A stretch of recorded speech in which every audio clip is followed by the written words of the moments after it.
Ever wondered how a community that makes up just about 13% of America can fill nearly 40% of its prisons? And if that number already feels impossible, the truth behind it is even harder to ignore. Because inside those prisons, behind the bars and the silence, there's a separate world running, a world built on labor, on profit, and on a workforce the country rarely talks about. This is why Black America fuels prison labor, a system that influences industries, budgets, and entire state operations, all while staying invisible to the public eye. You don't need history books to see how this starts. Just look at real life today. Two people make the same mistake, but only one ends up in the back of a police car. Same street, same moment, same situation, yet completely different outcomes. And when you zoom out, those small moments add up to numbers you can't ignore. What feels like one incident becomes thousands. What looks like one arrest becomes a pattern that stretches across cities, states, and generations. America has roughly 48 million Black citizens, about 14% of the country. But inside the prison system, that same community doesn't show up as 14%, not even close. Out of every 100 people behind bars, 33 to 40 are Black. A community of 48 million filling prisons at a rate totally out of proportion. A reality that shapes families, reshapes neighborhoods, and creates consequences that continue long after anyone's sentence ends. Consequences that rarely make headlines. Not because they're doing more wrong, but because they're seen more, stopped more, and punished more, even for the same things others walk away from.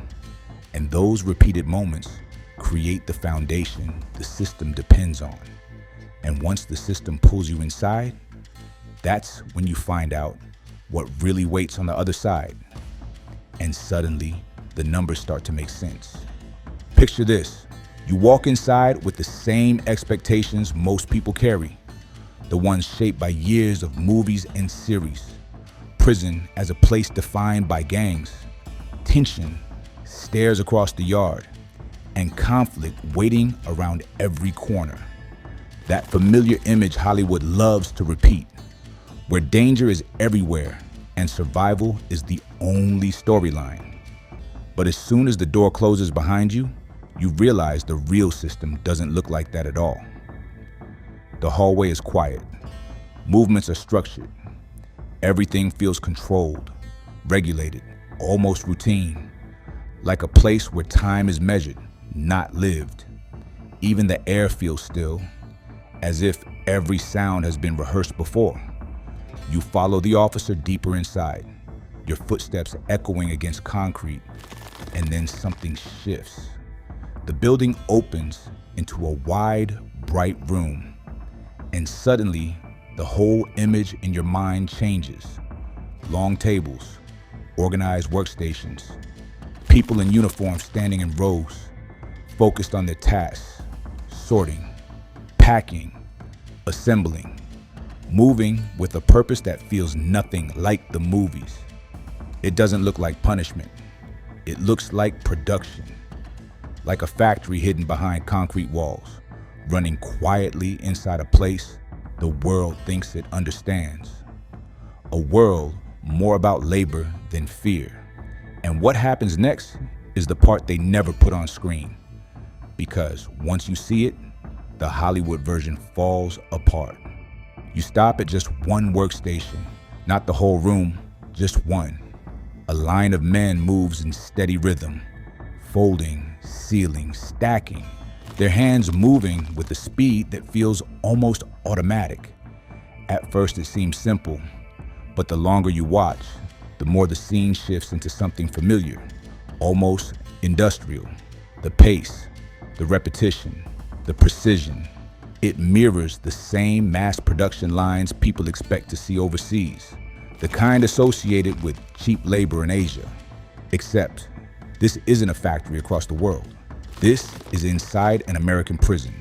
These men earn cents per hour. Some earn nothing.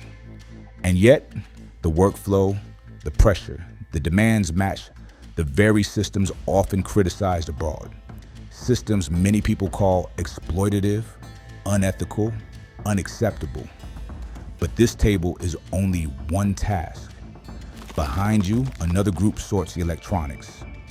A few steps over, others break down materials for recycling. Further down, men assemble parts for state facilities. Everything from furniture components to printed materials.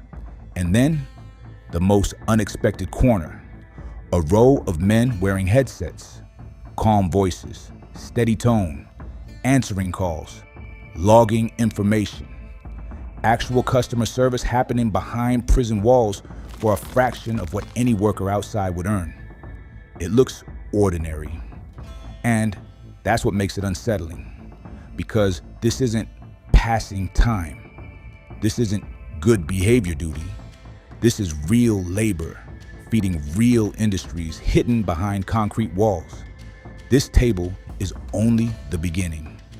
And once you understand what happens here, the real question isn't what they do, it's why they have to do it. When you watch that workroom long enough, you begin to understand what this system really is. It's not chaos, it's structure. A design created to keep certain operations running while staying almost completely out of public view. Because prisons don't just confine people, they put them to work. Every box secured, every item sorted, every headset answered is labor that would cost real money on the outside. But in here, it's done for cents an hour, saving institutions millions and providing constant labor without negotiation, without protections, without the option to walk away. Even the smallest task becomes part of a machine that never slows down. A system like that doesn't survive on coincidence. It needs a steady supply of people, a predictable flow, an endless line of hands ready to work. And suddenly, those early numbers look different. A community that's 14% of America, but nearly 40% of its prisons stops looking like a coincidence and starts looking like the foundation of a labor force. The imbalance becomes the mechanism. The mechanism becomes the engine. Decades of stricter policing, harsher sentencing, and everyday mistakes punished more severely created a pipeline that keeps rooms like these full. Not because one group commits more crime, but because they are brought here more often than anyone else. And then comes the comparison we rarely make out loud. We criticize exploitative labor overseas, the low wages, the repetition, the relentless pace. Yet right here, inside American prisons, the setup often looks painfully similar. The only real difference is that this version is hidden, labeled differently, wrapped in language like correctional work, rehabilitation, and industry training. Most people never imagine this happening at home, not out of denial, but because it's never placed in front of them with this kind of clarity. A system this large depends on silence, and silence is easy when the labor happens behind walls the public never sees.